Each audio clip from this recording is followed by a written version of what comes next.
Dhaka post লাইভে আপনাদেরকে স্বাগত জানাচ্ছি। দর্শক, আপনাদেরকে একটু জানিয়ে রাখতে চাই, কুড়িগ্রামের কিন্তু বন্যা পরিস্থিতির অবনতি হয়েছে।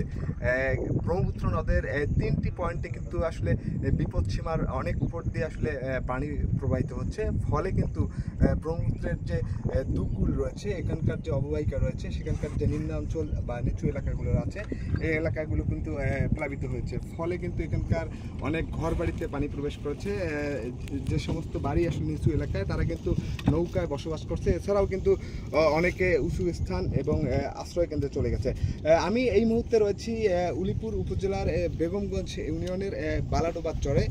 আপনাদেরকে যদি একটু দেখাই, যে চরে কিন্তু প্রায় 50 থেকে 60টি পরিবারের বসবাস। এই চরটি কিন্তু গত 2 বছর আগে আসলে গড়ে ওঠে। নিচু এলাকা হওয়ায় কিন্তু এই চরে প্রতিটা বাড়ির মানে চাল সমান আসলে পানি হয়েছে। ফলে কিন্তু এখানকার মানুষ কিন্তু নৌকায় অনেকে বসবাস করছে। কেউ কেউ কিন্তু বাড়ি ঘরের যে আসবাবপত্র রয়েছে এবং গবাদি পশু রয়েছে, সেগুলো নিয়ে কিন্তু তারা উঁচু স্থানে চলে গেছে এবং অনেকে তাদের আত্মীয় স্বজনের বাড়িতে চলে গেছে। এছাড়াও আমরা এখানকার মানুষের সঙ্গে কথা বলেছি। তারা জানিয়েছেন যে যারা এখানে বসবাস করছে, তারা কিন্তু বিশুদ্ধ পানির সংকটে ভুগছেন এবং স্যানিটেশন যে ব্যবস্থা রয়েছে, সে সংকটে ভুগছেন।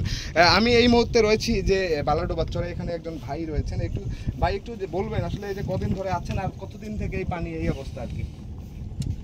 পানি তো এর আগে বার ছিল একবার, সেটা যাই কম ছিল। এইবার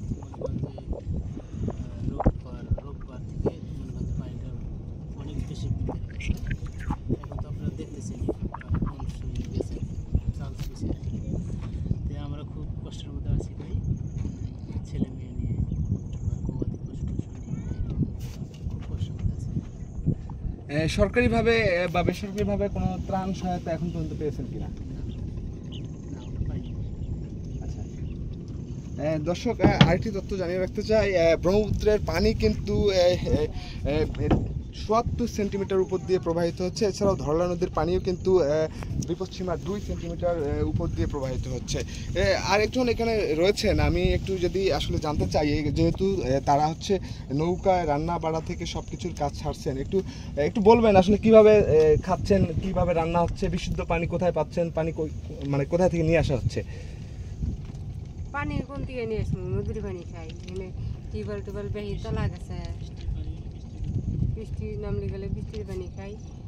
আর রান্না বান্না করা হারি না, খড়ি যাওয়া ব্যাগ ভিজে গেছে, নৌকার মধ্যে রয়েছি, ঘরের মধ্যে ঢোকা যায় না পানিতে। দর্শক, শুনলেন যে আসলে এই যে বালাডোবার চরের যে বাসিন্দারা রয়েছে, তারা কিন্তু নৌকায় যারা আছেন, তারা কিন্তু অনেক কষ্ট করে আসলে এখানেই রান্নাবান্না এবং প্রয়োজনীয় কাজ ছাড়ছেন। এই ছিল আসলে উলিপুর উপজেলার বেগমগঞ্জ ইউনিয়নের বালাডোবার চর থেকে বন্যা পরিস্থিতির সর্বশেষ খবর।